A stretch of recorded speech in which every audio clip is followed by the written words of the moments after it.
இன்றைக்கி நம்ம please be my family ட்ராமாவோட எபிசோட் 17 தான் பார்க்க போகிறோம். ஸ்டார்டிங் சீன்லேயே பார்த்தீங்கன்னா நம்ம ஹீரோயின் வந்துட்டு ரொம்பவே டயர்டாக தூங்கிட்டு இருக்காங்க. அதுலேயும் நம்ம ஹீரோயின் வந்துட்டு அலாரம் வச்சுருக்காங்க. எதனால அவங்க எழுந்துட்டு ஒர்க்கு கிளம்பணும் இல்லையா, அதனால் அலாரம் அடித்ததுக்கப்புறம் எழுந்திரிக்கலான்னு பார்த்தா நம்ம ஹீரோ விடவே மாட்டாரு நம்ம ஹீரோயினை எழுந்திரிக்கிறதுக்கு. நம்ம ஹீரோயின் சொல்கிறாங்க, என்னங்க நம்ம நேற்று நைட்டே பேசி வச்சோமா இல்லையா, இன்றைக்கி நம்ம 2 பேரும் சேர்ந்து தான் பசங்களை போயிட்டு ஸ்கூலில் விடணும், வாங்க எழுந்திரிக்கலாம் அப்படின்னு சொல்லும்போது இல்லை இன்னும் ஒரு கிஸ் ப்ளீஸ் செல்லுக்குட்டி அப்படின்னு சொல்லிட்டு நம்ம ஹீரோ பார்த்தீங்கன்னா வந்துட்டு விடவே மாட்டாரு. அப்புறம் ஒரு வழியாக பார்த்தீங்கன்னா 2 பேரும் ஏஞ்சிட்டு ப்ரஷ் பண்ணுறாங்க. ப்ரஷ் பண்ணும்போது கூட அப்படியே 2 பேரும் பார்த்தீங்கன்னா வந்துட்டு ரொமான்டிக்காக வந்துட்டு அப்படியே சண்டை போட்டுக்கிட்டு பேசிட்டு சிரிச்சுட்டே ப்ரஷ் பண்ணிட்டு இருப்பாங்க. அப்புறம் நம்ம ஹீரோ வந்துட்டு ஷேவ் பண்ணலாம் அப்படின்னு சொல்லிட்டு அந்த ஷேவிங் க்ரீம்லாம் அப்ளை பண்ணிவிட்டு அப்படியே நம்ம ஹீரோயினோட ஃபேஸ்லலாம் அப்பி விட்டுருவார். நம்ம ஹீரோயினுமே என்ன இப்படி பண்ணிட்டு இருக்கீங்க அப்படின்னு சொல்லிட்டு இவங்க பார்த்தீங்கன்னா வந்துட்டு லைஃப் அவ்வளோ ஹாப்பியாக பார்த்தீங்கன்னா வந்துட்டு இப்போ தான் லவ் பண்ணி அப்படியே வாழ ஆரம்பிக்கிறாங்க 2 பேரும். அப்புறம் பார்த்தீங்கன்னா ரெடி ஆகிட்டு பசங்களையும் ஸ்கூலுக்கு அழைச்சிட்டு வராங்க. 2 பேரும் ஒன்றா அப்படியே ஃபேமிலியாக சேர்ந்து வராங்க. என்ட்ரன்ஸ்லேயே பார்த்தீங்கன்னா நம்ம ரூபி இருக்காங்க இல்லையா, அவங்க தான் வந்துட்டு எல்லாரையும் வந்துட்டு அழைச்சிட்டு போயிட்டுருக்காங்க. நம்ம ஹீரோயினையும் பார்த்துட்டு நல்லா இருக்கியா அப்படின்னு சொல்லிட்டு நம்ம ஹீரோவை பார்த்துட்டு ரூபி விசாரிக்கிறேன், நல்லா இருக்கீங்களா பிரதரின்லா அப்படின்னு சொல்லிட்டு ஓட்டிகிட்டு இருக்கா. நல்லா இருக்கேன் அப்படின்னு சொல்லிட்டு நம்ம ஹீரோ சொன்னதுக்கப்புறம் நம்ம ஹீரோயின் பார்த்தீங்கன்னா நைஸாக நம்ம ரூபியை தனியாக தள்ளிட்டு வந்துட்டு, நீ கேள்விப்பட்டியா வெண்ணுக்கு ரொம்ப உடம்பு சரியில்லையா அப்படின்னு சொல்லிட்டு சொல்லும்போது, ஓகே அவனுக்கு ஃபீவர் அப்படின்னா அவனை ஹாஸ்பிட்டல் போக சொல்லி என்கிட்ட ஏன்டி இதெல்லாம் வந்து சொல்லிட்டு இருக்கு அப்படின்னு சொல்லிட்டு நம்ம ரூபி கேட்பா. நம்ம ஹீரோவை நோட் பண்ணிட்டு தான் இருப்பாங்க. சரி இவங்க 2 பேரும் சீக்கிரட்டாக பேசுகிறதெல்லாம் நம்ம ஹீரோ நோட் பண்ணிட்டு தான் இருப்பார். அவனுக்கு ரொம்ப ஃபீவர் டி, அவனை அழைச்சிட்டு போகிறதுக்கு யார் இருக்கா, நான் கூட அதான் சொன்னேன் ஹாஸ்பிட்டல் போங்கன்னு சொல்லிட்டு. அவர் ஆனால் ஹாஸ்பிட்டல் கூட போகல. அவர் கொஞ்ச நாளாக மனசே சரியில்லாமல் ரொம்ப கஷ்டப்பட்டுட்டு இருந்தாராம். டெய்லியும் வந்துட்டு அழுதுகிட்டே இருக்காராம், நைட்லாம் வந்துட்டு தூங்காமல் அழுதுகிட்டே இருக்காராம், எதையோ நினச்சிக்கிட்டு நான் கேள்விப்பட்டேன். பட் ஆனால் என்ன விஷயம் ஏதுன்னு தெரியல, உனக்கு ஏதாவது தெரியுமாடி அப்படின்னு சொல்லிட்டு நம்ம ஹீரோயின் பார்த்தீங்கன்னா வந்துட்டு போட்டு வாங்கலான்னு பார்ப்பாங்க. ஆனால் ரூபி பார்த்தினா இல்லை எனக்கு இதெல்லாம் தெரியாது, அவன் ஹாஸ்பிட்டல் போக சொல்லு அப்படின்னு சொல்லிட்டு இருக்கும்போதே பெல் அடிக்கிற சவுண்டு கேட்குது ஸ்கூலில். சரி ஓகே நான் உள்ளே போகிறேன், நீங்கள் கிளம்புங்க பாய் அப்படின்னு சொல்லிட்டு நம்ம ரூபி பார்த்திங்கன்னா ஸ்கூலுக்குள்ளே போகாமல் அங்கே இருக்கிற ஒரு ஸ்டாஃப் கிட்ட எனக்கு இன்றைக்கி ஃபுல் டே லீவ் வேணும் அப்படின்னு சொல்லிட்டு கேட்டுட்ருக்காங்க. அந்த சார் பார்த்தீங்கன்னா பயந்து முடிச்சுட்ருக்காரு, என்ன இந்த பொண்ணு ஸ்கூலுக்கு வந்துடுச்சு அப்புறம் லீவ் கேட்குதே அப்படின்னு சொல்லிட்டு. இங்கே பார்த்தீங்கன்னா நம்ம பசங்கள்லாம் பார்த்தீங்கன்னா ஸ்கூலில் ஜாலியாக விளையாண்டுட்டு இருக்காங்க. அப்போ வந்துட்டு அந்த ஸ்கூலில் ஒர்க் பண்ணுற ஒரு சார் வந்துட்டு நம்ம சான் இருக்கான் இல்லையா, அவனை பார்த்தீங்கன்னா தனியாக கூப்பிட்றாரு. கூப்பிட்டு உன்னோட ஃபேமிலியிலேருந்து யாரோ வந்திருக்காங்கப்பா, உன்னை மீட் பண்ணணுமா வா அப்படின்னு சொல்லிட்டு அழைச்சிட்டு போகிறாரு. அங்கே யார் வந்திருக்காங்க அப்படின்னு சொல்லிட்டு நம்ம சானும் பார்த்துட்ருக்கான். யாராக இருக்கும் இவங்க, என்னோட அப்பா அம்மா தான் காலையிலேயே வந்து விட்டுட்டு போயிட்டாங்களே அப்படின்னு சொல்லி வந்து பார்த்துட்டு நிற்கும் போது அந்த பொண்ணு பார்த்தீங்கன்னா திரும்புகிற பார்த்தா அது வேறு யாரும் இல்லை நம்ம ஜின்னு இருக்கா இல்லையா அவ தான். ஆனால் நம்ம சானுக்கு வந்துட்டு ஜின்னு வந்து யார் அப்படிங்கிறது சுத்தமாகவே தெரியல. நீங்கள் யார் அப்படின்னு சொல்லிட்டு நம்ம சான் வந்து தெளிவாக கேள்வி கேட்டுட்ருக்கான். ஹே சான் நீயா, எவ்வளோ அழகாக இருக்குது, எவ்வளோ க்யூட்டாக இருக்கு, நல்லா வளர்ந்துட்டியே அப்படின்னு சொல்லிட்டு அந்த ஜின்னு இருக்கா இல்லையா அவள் பேசிகிட்டு இருக்கா. அவள் ரொம்பவே கேரிங்காக தான் பேசுகிற மாதிரி இருக்குது. நம்ம சான் கிட்ட உன்னை நான் பார்த்தே ரொம்ப நாள் ஆச்சு, நல்லா வளர்ந்துட்டடா தங்கம் அப்படின்னு சொல்லிட்டு அவள் கொஞ்சம் பேசிகிட்டு இருக்கா. இல்லை நீங்கள் யாருன்னு எனக்கு தெரியாது அப்படின்னு சொல்லிட்டு நம்ம சான் சொல்லிட்டு இருப்பான்.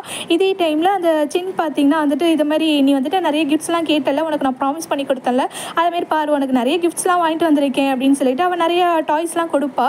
இதெல்லாம் பார்த்துட்டு இல்லை நீங்கள் வந்துட்டு எனக்கு என்ன பண்ணிட்டு போக வந்திருக்கீங்க, நீங்கள் என் ஃபேமிலி மெம்பரே கிடையாது, நீங்கள் என்னமோ சீட்டிங் பண்ணுறீங்க, நான் போலீஸில் கம்ப்ளைண்ட் பண்ணுவேன் நம்ம சான் தெளிவாக பேசிகிட்டு இருப்பான். ஹே செல்லுக்குட்டி என்ன, நான் உனக்கு என்ன பண்ண வந்திருக்கேன், நான் என்னோட ஐடியை காமிச்சு தான் நான் ஸ்கூலுக்குள்ளே வந்திருக்கேன், உன்னை மீட் பண்ணணுங்கிறதுக்காக வந்திருக்கேன், உள்ளே வந்தால் உனக்கு என்ன பண்ண முடியும் சொல்லு, நான் உன்னை தெளிவாக பேசுகிறடா, உன் அப்பாவை விட நீ ரொம்ப தெளிவாக பேசுகிற அப்படின்னு சொல்லிட்டு அவள் பார்த்தீங்கன்னா வந்துட்டு கேட்டுட்டு இருப்பா. சரி ஓகே நீ நம்பலை அப்படின்னா இந்த ஃபோட்டோவை பாரு அப்படிங்கும்போது நம்ம சான் பார்த்தீங்கன்னா குட்டி பிள்ளையாக இருக்கான். இவள் அவளோட மடியில் நம்ம சான் உட்கார வச்சிருக்கா. இதெல்லாம் என்ன கதை அப்படிங்கிறது தெரியல, நான் தான் உன்னோட மம்மி, இப்போ நீ வந்துட்டு நீ என்னை மம்மின்னு கூப்பிட வேண்டிய டைம் வந்துருச்சு, என்னை மம்மின்னு கூப்பிடு அப்படின்னு சொல்லிட்டு அவள் சொல்லிட்டு இருப்பான். ஆனால் நம்ம சான் பார்த்தீங்கன்னா எனக்கு மம்மி ஆல்ரெடி இருக்காங்க, நீங்கள் என் மம்மி கிடையாது, தயவு செஞ்சு போயிடுங்க, இனிமேல் என் முன்னாடியே வராதிங்க அப்படின்னு சொல்லிட்டு நம்ம சான் பார்த்தீங்கன்னா வந்துட்டு அந்த ஜின்னை அவாய்ட் பண்ணிவிட்டு அவன் கிளாஸ் ரூமுக்கு போயிடுறான். அடுத்து கட் பண்ணால் மௌலின் மாலில் தான் காட்டுறாங்க. நம்ம ஹீரோயின் ஒர்க் பண்ணுறாங்களே, இது மாதிரி வந்துட்டு ஜுவல்லரி ஷாப்பில் ஒர்க் பண்ணிட்டு இருக்கும்போது அங்கே இருக்கிற கேர்ள்ஸ்லாம் வந்து காசிப்ஸ் தான் பேசிகிட்டு இருக்காங்க. யாரை பற்றினா நம்ம ஜின்னை பற்றி தான். இவங்க ரொம்ப டேலண்ட்டு, நான் இவங்களோட ஆர்டிக்கல் கூட படிச்சிருக்கேன். இவங்க வந்து ஸ்டார்டிங்கில் வந்துட்டு ஒரு பர்சனை ரொம்ப சின்சியராக லவ் பண்ணாங்களாம். பட் ஆனால் இவங்களோட ட்ரீமை அச்சீவ் பண்ணணும் அப்படிங்கிறதுக்காக அந்த பர்சனையே வந்துட்டு அவாய்ட் பண்ணிவிட்டு எனக்கு என் ட்ரீம் தான் வேணும்னு சொல்லிட்டு இப்போ வந்துட்டு ஃபுல் அண்ட் ஃபுல் அவங்க வந்துட்டு அவங்களோட ட்ரீமை அச்சீவ் பண்ணிவிட்டு திரும்ப இங்கே வந்திருக்காங்க. அப்படின்னு மற்ற பொண்ணுங்களாம் காசிப்ஸ் பேசும்போது நம்ம ஹீரோயினும் என்ன சொல்கிறீங்க அப்படின்னு சொல்லிட்டு அவங்களும் காசிப்ஸ் தான் பேசிகிட்டு இருக்காங்க. கரெக்டாக அந்த டாங் இருக்காளே அவள் வந்துட்டு ஷாப்குள்ளே என்டர் ஆகிறா. என்ன நினச்சிட்டு இருக்கீங்க, நீங்களாம் வந்துட்டு காசிப் பேசுறதுக்கு இப்படி இது கூத்தடிக்கிறதுக்கு தான் நான் வந்துட்டு உங்களுக்கு சம்பளம் கொடுத்துட்ருக்கேன், நான் ஒழுங்காக வேலையை பாருங்க அப்படின்னு சொல்லி அங்கே இருக்கிற எல்லா ஸ்டாஃப்ஸையும் பார்த்தீங்கன்னா வந்துட்டு திட்டிகிட்டு இருப்பான். நம்ம ஹீரோயினையும் சேர்த்து தான் திட்டிகிட்டு இருப்பான். நம்ம ஹீரோயின் உடனே ஐயோ எஸ் ஆகணுமே அப்படின்னு சொல்லிட்டு மேடம் அங்கே வந்து கலெக்ஷன்ஸ்லாம் கரெக்டாக இருக்கான்னு நான் செக் பண்ணிட்டு வரேன்னு சொல்லிட்டு ஓடலான்னு பார்ப்பாங்க. ஆனால் அந்த டாங் பார்த்தீங்கன்னா நம்ம ஹீரோயினையும் திட்ட ஆரம்பிக்கிறா.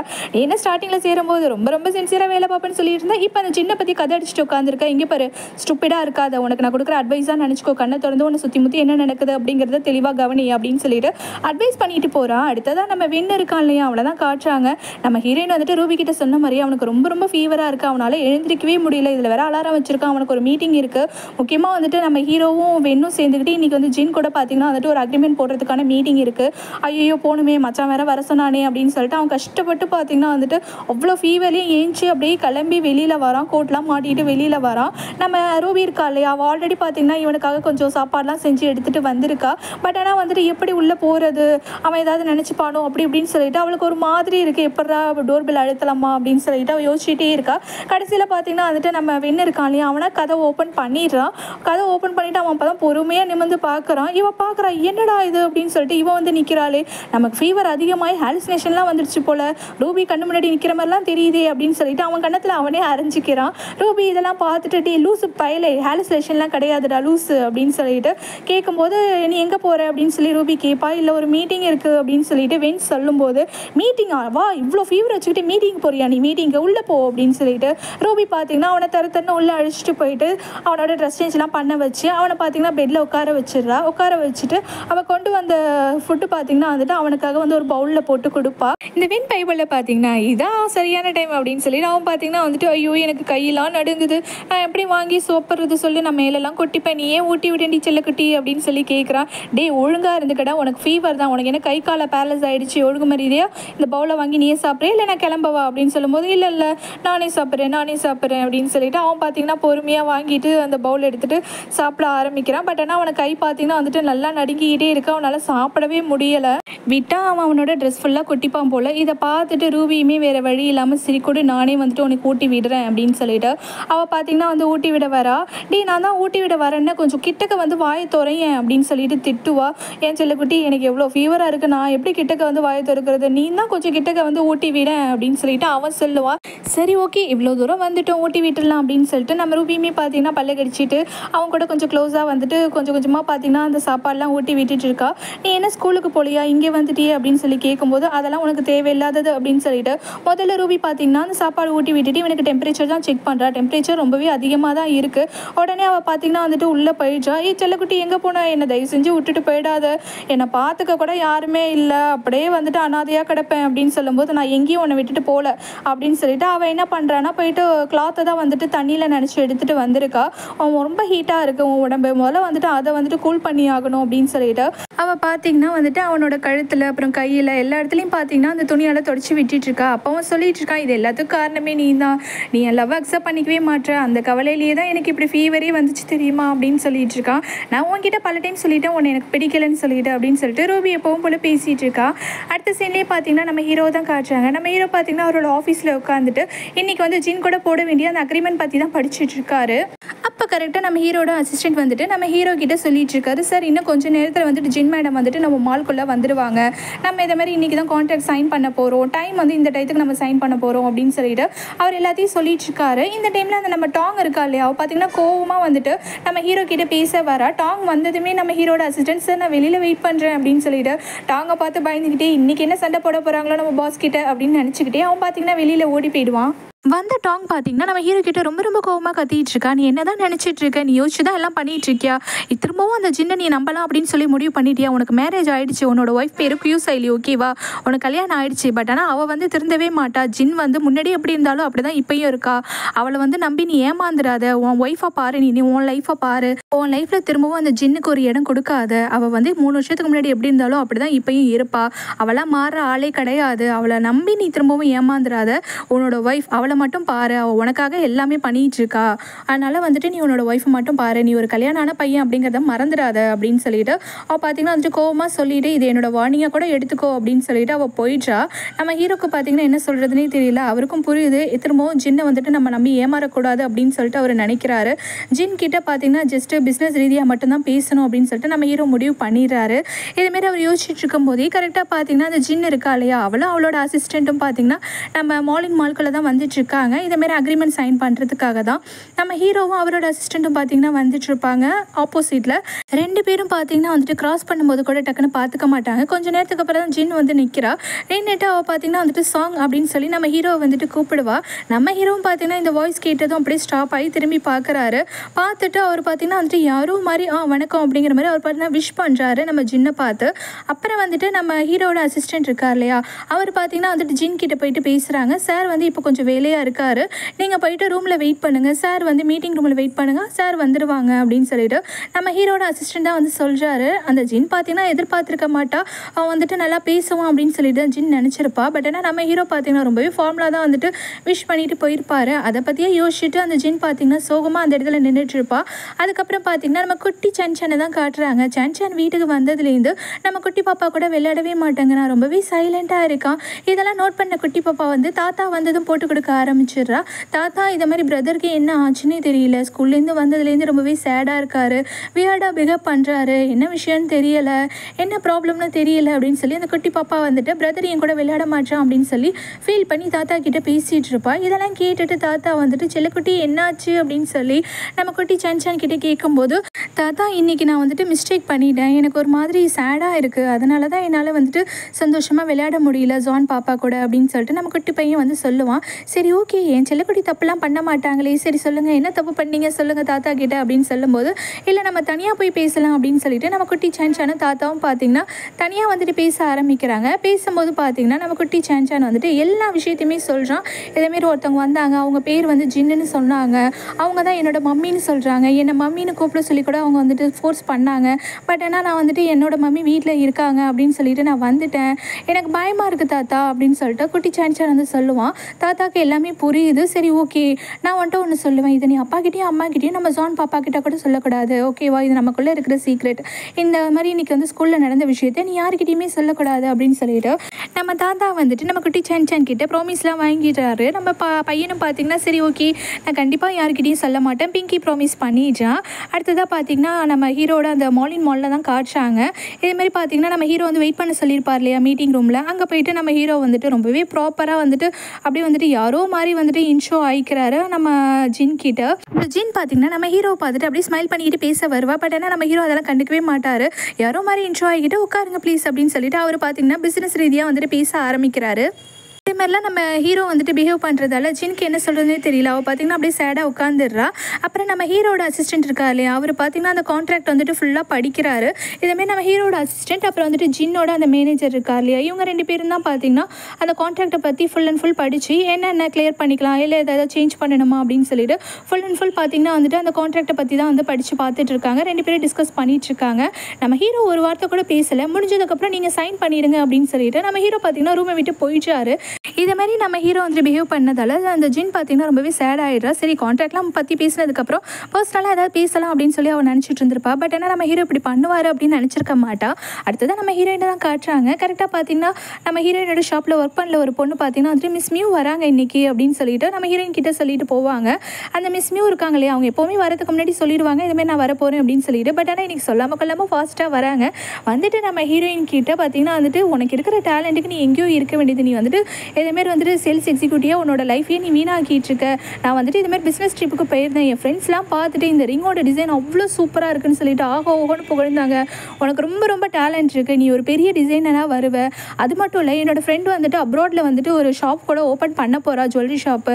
கண்டிப்பாக அங்கே நீ தான் வந்துட்டு டிசைனராக வேணும் அப்படின்னு சொல்லி கேட்டிருக்கா. நீ வந்துட்டு சீக்கிரமாக வந்துட்டு இதுக்கான முடிவை வந்துட்டு சொல்லு அப்படின்னு சொல்லிட்டு அந்த மியூ பார்த்திங்கன்னா வந்துட்டு நம்ம ஹீரோயின் கிட்டே கேட்டுட்ருக்காங்க. ரொம்ப ஃப்ரெண்ட்லியாக பேசிகிட்டு இருக்காங்க. நம்ம ஹீரோயினா பேந்த யோசிச்சுட்டு இருக்காங்க. என்னடா அது சடனாக இப்படி வந்து கேட்குறதும் நம்ம ஹீரோயினுக்கு என்ன சொல்கிறதுனே தெரியல. என்ன சொல்கிறீங்க அப்படின்னு சொல்லி கேட்டுட்டு இருப்பாங்க. கரெக்டாக டாங் வந்துடுவா. வந்துட்டு டாங் பார்த்தீங்கன்னா மிஸ் மியூ கிட்ட நீங்கள் இப்படிலாம் என்னோட ஒர்க்கர்ஸ் கிட்ட வந்து கேட்டுட்டு இருக்கக்கூடாது. ஏன்னா அவங்க ஆல்ரெடி என்னோட ஷாப்பில் வந்துட்டு டிசைனராக ப்ரொமோட் ஆகிட்டாங்க. நீங்கள் எப்படி என்னோட ஷாப்பில் டிசைனராக இருக்கிற ஒருத்தவங்கள நீங்கள் வந்துட்டு உங்கள் ஃப்ரெண்டோட ஷாப்புக்கு வந்து டிசைனராக வாங்கன்னு சொல்லி கூப்பிட முடியும்? உங்களுக்கு வந்து அதுமாதிரி ரைட்ஸ் கிடையாது, நீங்கள் கூப்பிட முடியாது அப்படின்னு சொல்லும்போது பார்த்தீங்கன்னா நம்ம ஹீரோயின் மேந்த முடிச்சுட்டு இருக்காங்க. இது எப்போலேருந்துடா அப்படின்னு சொல்லிட்டு. அது மட்டும் இல்லாமல் மிஸ் மியூமே கேட்குறாங்க, அப்படியா நீங்கள் இந்த ஷாப்பில் வந்துட்டு டிசைனர் ஆயிட்டிங்களா அப்படின்னு சொல்லி இந்த மிஸ் மியூ வந்துட்டு கேட்பாங்க. நம்ம ஹீரோயின் அது எனக்கே தெரியல அப்படின்னு சொல்லிட்டு இருப்பாங்க. ஆமாம், அவங்கள வந்து நான் ப்ரொமோட் பண்ணிட்டேன். ஸோ வந்துட்டு நீங்கள் வந்துட்டு இனிமேல் கூப்பிட முடியாது. அவங்க வந்துட்டு எங்கள் ஷாப்பில் தான் ஒர்க் பண்ணுவாங்க. எங்கள் ஷாப்பில் வந்துட்டு அவங்க வந்துட்டு டிசைனராக வந்துட்டு ப்ரொமோட் பண்ணிட்டேன் நான் அப்படின்னு சொல்லிட்டு நம்ம டாங் வந்துட்டு சொல்லிட்டு இருப்பா. சரி ஓகே அப்படின்னு சொல்லிட்டு மிஸ் மியூவாலையும் எதுவும் சொல்ல முடியாது. எது எப்படியோ நீங்கள் ப்ரொமோஷன் வாங்கிட்டீங்களே, சரி இந்த ஷாப்லேயே இருந்துக்கோங்க, நான் வேறு ஏதாவது பார்த்துக்கிறேன் அப்படின்னு சொல்லிட்டு அந்த மிஸ் மியூ பார்த்தீங்கன்னா வந்துட்டு சொல்லிட்டு அங்கேருந்து கிளம்பிடுறாங்க. நம்ம ஹீரோயினுக்கு பார்த்தீங்கன்னா ரொம்பவே ஷாக்காக இருக்கும். இப்போ இந்த டாங் வந்து என்ன பேசிகிட்டு இருக்கா அப்படின்னு ஒன்றுமே புரியலையே. உண்மையை தான் சொன்னாலா இல்லை மிஸ் மியூக்காக போய் சொல்லிட்டு இருக்காளா அப்படின்னு சொல்லி நம்ம ஹீரோயின் சைலண்டாகவே நின்றுட்டு இருப்பாங்க. பட் ஆனால் அந்த ஷாப்பில் ஒர்க் பண்ணுற மற்ற கேர்ள்ஸ் எல்லாருமே பார்த்தீங்கன்னா ரொம்ப ஹாப்பியாக இருப்பாங்க. ஏன்னா நம்ம ஹீரோயினுக்கு ப்ரொமோஷன் கிடச்சிருச்சு இல்லையா, வந்த கொஞ்ச நாளே ப்ரொமோஷன்லாம் கிடைச்சதால நம்ம ஹீரோயினும் ரொம்ப ஹாப்பியாக இருக்காங்க. அந்த டாங்குமே சொல்கிறா, ஆமாம் நான் அவனை ப்ரொமோட் பண்ணிவிட்டேன், நான் சொன்னது உண்மை தான். இனிமேல் இந்த ஜுவல்லரி ஷாப்பில் நீ வந்துட்டு டிசைனர் தான், சேல்ஸ் எக்ஸிக்யூட்டிவ் கிடையாது. அதுக்கான கான்ட்ராக்ட் சீக்கிரமாக உனக்கு வரும், நீ சைன் பண்ணிடலாம் அப்படின்னு சொல்லிட்டு அந்த டாங் பார்த்தீங்கன்னா வந்துட்டு சொல்லிட்டு கிளம்பிடுவா. நம்ம ஹீரோயின் இப்போ வரைக்குமே நம்ப மாட்டாங்க. எப்போவுமே நம்மளை காண்டித்திட்டே இருப்பாள், இவன் என்ன நம்மளை ப்ரொமோட்லாம் பண்ணிட்டுருக்கா அப்படின்னு சொல்லி நம்ம ஹீரோயின் யோசிச்சுட்டு இருக்காங்க. இதுக்கிடையில் பார்த்தீங்கன்னா அந்த கேர்ள்ஸ்லாம் வந்துட்டு நம்ம ஹீரோயின் கூட வந்துட்டு ஃபன் பண்ணிட்டு இருக்காங்க. சூப்பர், நீ ப்ரொமோஷன் கிடச்சிருச்சு அப்படின்னு சொல்லிட்டு. இங்கே பார்த்தீங்கன்னா நம்ம வெண் இருக்கான் இல்லையா, அவனை தான் காட்டுறாங்க. அவன் பார்த்தீங்கன்னா நல்லா தூங்கி இப்போ தான் எழுந்திரிக்கிறான். எழுந்ததுமே ஐயோ இங்கே ரூபி போயிட்டாளா வீட்டுக்கு, நம்மளை தூங்க வச்சுட்டு நைஸாக வீட்டுக்கு ஓடிட்டாளா அப்படின்னு சொல்லிட்டு அவன் பார்த்தீங்கன்னா வந்துட்டு ரூம்லேருந்து வெளியில் வந்து பார்த்துட்டு இருக்கான். பார்த்தா ரூபி பார்த்தீங்கன்னா நம்ம வெண்ணோட வீட்டில் இருக்கிற ஃப்ரிட்ஜில் பார்த்தீங்கன்னா ஃபுல் அண்ட் ஃபுல் ஃப்ரூட்ஸ் அப்புறம் வெஜிடபிள்ஸ் இதுமாதிரி நிறைய ஐட்டம்ஸாக அடுக்கி வச்சிருக்கான். நம்ம வெண்ணோட ஃப்ரிட்ஜில் எப்போவுமே ட்ரிங்க்ஸ் மட்டும்தான் இருக்கும். பட் ஆனால் இதை மாதிரி அவன் பார்க்குறான், என்னடா அது நம்ம வீட்டையே டோட்டலாக சேஞ்ச் பண்ணிட்டாளே அப்படின்னு சொல்லி அவன் பார்த்தீங்கன்னா ஒளிஞ்சிருந்து எல்லாத்தையும் பார்த்துட்டு இருப்பான். நம்ம ரூபி பார்த்தீங்கன்னா ஆசையாக அவனுக்காக அவனோட வீட்டில் கிச்சன்லேயே பார்த்தீங்கன்னா குக் பண்ணி அடுத்ததாக வந்துட்டு அவனுக்கு சாப்பாடு கொடுக்கலான்னு எடுத்துகிட்டு வருவா. அப்போ வந்துட்டு வெண் வந்து கேட்பான், என்னோடய வீட்டையே நீ மாற்றிட்ட, எனக்கு இப்போ தான் என் வீடு வந்துட்டு ஏதோ ஒரு ஃபேமிலி வீடு மாதிரி தெரியுது. எப்போவுமே நான் இதை வந்துட்டு ஒரு ஹோட்டல் ரூமாக மட்டும்தான் வச்சுருந்துருப்பேன். பட் ஆனால் இப்போ என் வீடே வந்துட்டு நீ டோட்டலாக சேஞ்ச் பண்ணிட்ட அப்படின்னு சொல்லி வெண் சொல்லிட்டு நேராக வந்துட்டு நம்ம ரூபி இப்போ சுட சுட போட்டு கொடுத்தாங்க இல்லையா அந்த ஃபுட்டு இருக்கு இல்லையா, அது பார்த்திங்கன்னா எடுத்து சாப்பிட ஆரம்பிக்கிறான். அவ்வளோ சூப்பராக இருக்குது, அப்பா அப்படி இருக்குது, டேஸ்ட்டாக இருக்குது அப்படின்னு சொல்லி நம்ம ரூபியை பார்த்திங்கன்னா வந்துட்டு புகழ்ந்துக்கிட்டே அவன் சாப்பிட்டுட்டு இருக்கான். இப்போ தான் வந்துட்டு எனக்கு ரொம்ப ஹாப்பியாக இருக்குது அப்படின்னு சொல்லிட்டு அப்போ வந்து ரூபி கேட்பா, சரி உன்னோட பேரண்ட்ஸ்லாம் எங்கே இருக்காங்க, உனக்கு இதுமாரி ஃபீவராக இருக்குது, அவங்க விசாரிக்க மாட்டாங்களா, அவங்க வந்து உன்னை பார்க்க மாட்டாங்களா அப்படின்னு சொல்லிட்டு ரூபி வந்து பர்சனல் கொஷின்ஸ் வந்து கேட்டுட்ருப்பா. நான் வந்துட்டு சின்ன பையனாக இருக்கும்போது எங்கள் பேரண்ட்ஸ் 2 பேருமே டிவோர்ஸ் வாங்கிட்டு பிரிஞ்சுட்டாங்க. 2 பேரும் வேறு வேறு டைரெக்ஷனில் போயிட்டாங்க. போனவங்க அவங்களுக்கு பிடிச்சவங்கள மேரேஜ் பண்ணிக்கிட்டு லைஃப்பில் செட்டில் ஆகிட்டாங்க. அவங்க குழந்தை குட்டின்ட்டு அவங்க பசங்களோட இருக்காங்க. நான் வந்துட்டு அப்போவே முடிவு பண்ணிட்டேன், இனிமேல் இவங்ககிட்டையும் போகக்கூடாது அவங்ககிட்டையும் போகக்கூடாதுன்னு சொல்லிட்டு நான் அப்போலேருந்தே தனியாக வாழ வந்துட்டு பழகிக்கிட்டேன். அதனால தான் இதுமாதிரி ஹோட்டலில் வந்துட்டு ஒரு ரூமை வந்துட்டு ரெண்டலில் எடுத்து இதுமாதிரி நான் தங்கியிருக்கேன். அதுமாரி அவங்க வந்துட்டு ஃபோன்லாமும் பண்ண மாட்டாங்க எனக்கு அப்படின்னு சொல்லிட்டு பார்த்திங்கன்னா வந்துட்டு வேணும் வந்துட்டு சொல்லிட்டு அப்படியே சாப்பிட்டுட்டே இருப்பான். ரூபி வந்துட்டு சரி அவங்க கால் பண்ணணும் அவங்க விசாரிக்கணும் நீ ஏன் நினைக்கிற, நீ வந்துட்டு உன்னோட பேரண்ட்ஸ் தானே, அவங்க உன்னை பெற்றவங்க தானே, நீ வந்துட்டு அவங்ககிட்ட பேசலாமே, கால் பண்ணிலாம் பேசலாமே அப்படின்னு சொல்லும்போது இல்லை அது சரி வராது அப்படின்னு சொல்லிட்டு வேணுமே பார்த்திங்கன்னா வந்து சொல்லிட்டு இருப்பான். எனக்கு வந்துட்டு இந்த லைஃப் பிடிச்சிருக்கு, இன்றைக்கி நீ இருந்த இல்லையா இது எனக்கு ரொம்ப ரொம்ப பிடிச்சிருக்கு, நம்ம இப்படியே இருக்கணும்னு ஆசைப்படுறேன், நீ இங்கே இருந்துறேன், எனக்கு ஒய்ஃபாக இங்கே இருந்துரு, நம்ம கல்யாணம் பண்ணிக்கலாம் செல்லக்குட்டி அப்படின்னு சொல்லிட்டு அவன் பார்த்திங்கன்னா வந்துட்டு நம்ம ரூபிக்கிட்டே கேட்க ஆரம்பிச்சிடுவான். வென் சடனாக இதை மாதிரி கேட்டதும் ரூபி என்ன சொல்லுவான்னா, உனக்கு உடம்பு சரியில்லைன்னு பார்க்குறேன், இல்லைன்னா அடிச்சே உன்னை கொண்டுவான் பார்த்துக்கோ, ஒழுங்காக வந்துட்டு உடம்பை பார்த்துக்கோ, தேவையில்லாமல் இதெல்லாம் வந்துட்டு என்கிட்ட கேட்டுட்ருக்காத, என்னோட முடிவை நான் உங்ககிட்ட முன்னாடியே சொல்லிட்டேன் அப்படின்னு சொல்லிட்டு அவள் சொல்லிட்டு இருக்கும் போதே இவன் பார்த்திங்கன்னா போயிட்டு ரூபியை வந்து ஹக் பண்ணிப்பான். நீ என்ன பண்ணிகிட்ருக்க, நான் இது மாதிரி கிண்டர் கார்டன் ஸ்கூலில் வந்துட்டு டீச்சராக இருக்கேன், எனக்கு இப்போ ஃபீவர் வந்துடுச்சுன்னா பசங்களுக்குலாம் ஃபீவர் வந்துடும், என்னால் நிறைய குழந்தைங்களுக்கு ஃபீவர் வந்துடும், எனக்கு என்ன உன் ஃபீவரை ஒட்டி விட பார்க்குறியா அப்படின்னு சொல்லி அவள் கேட்டுட்ருப்பா. இல்லை நீ டாப்பிக்கை சேஞ்ச் பண்ணாத, நான் கேட்டதுக்கு பதில் சொல்லு, நம்ம மேரேஜ் பண்ணிக்கலாமா, எனக்கு இப்படியே இருக்கணும்னு ஆசையாக இருக்குது அப்படின்னு சொல்லி கேட்பான். ஆனால் ரூபி பார்த்திங்கன்னா இல்லை சரி வராதுன்னு சொல்லி அவனை தள்ளி விட்டுருவா. தள்ளி விட்டுட்டு இது மாதிரிலாம் வந்து மேரேஜ் சரி வராதுன்னு சொல்லுவாள். சரி ஓகே உனக்கு மேரேஜ் வேணான்னா நம்ம டேட் பண்ணலாம், லவ் பண்ணிக்கிட்டே இருக்கலாம், கல்யாணம் கூட பண்ண வேணாம், லைஃப் லாங் லவ் பண்ணிக்கிட்டே இருக்கலாம், எனக்கு இதுவே போதும் அப்படின்னு சொல்லி அவன் சொல்லுவான். சொல்லிட்டு பார்த்திங்கன்னா அப்படியே ரொமான்டிக்காக அப்படியே கிஸ் பண்ணலாம் அப்படின்னு சொல்லிட்டு போவான். பட் ஆனால் அந்த ரூபி பார்த்திங்கன்னா வந்துட்டு அப்படியே அவாய்ட் பண்ணிவிடுவா. இதுமாதிரி கிஸ் பண்ணுறதுக்கு அலோவ் பண்ணவே மாட்டா, அவாய்ட் பண்ணிவிடுவா. சரி ஓகே எனக்கு இது மாதிரி வந்துட்டு நிறைய டைம் பழகி போச்சு, நான் எப்போவுமே வந்துட்டு நான் அவனை கிஸ் பண்ண வரும்போது பண்ணும்போதெல்லாம் நீ அவாய்ட் பண்ணிக்கிட்டே தான் இருப்ப. நான் ஆனால் உனக்காக காத்திருப்பேன். ஆனால் நீ ஒரு டைம் அவாய்ட் பண்ணும்போது எனக்கு எவ்வளோ ஹர்ட் ஆகும்னு உனக்கு தெரியாதுல்ல. நான் அவ்வளோ ஹர்ட் ஆகுறேன் ஒரு டைமும் நீ என்னை அவாய்ட் பண்ணும்போதெல்லாம் அப்படின்னு சொல்லிட்டு அவன் ஃபீலிங்காக பேசிகிட்டு இருப்பான். ரூபிக்கு பார்த்தீங்கன்னா வந்துட்டு என்ன சொல்கிறதுனே தெரியல. அப்புறம் அவள் என்ன பண்ணுறான்னா வேறு டாபிக் சேஞ்ச் பண்ணுறா. ஆனால் இந்த வெண்பையை பார்த்தீங்கன்னா வந்து விடவே மாட்டேங்கிறா நம்ம ரூபியை.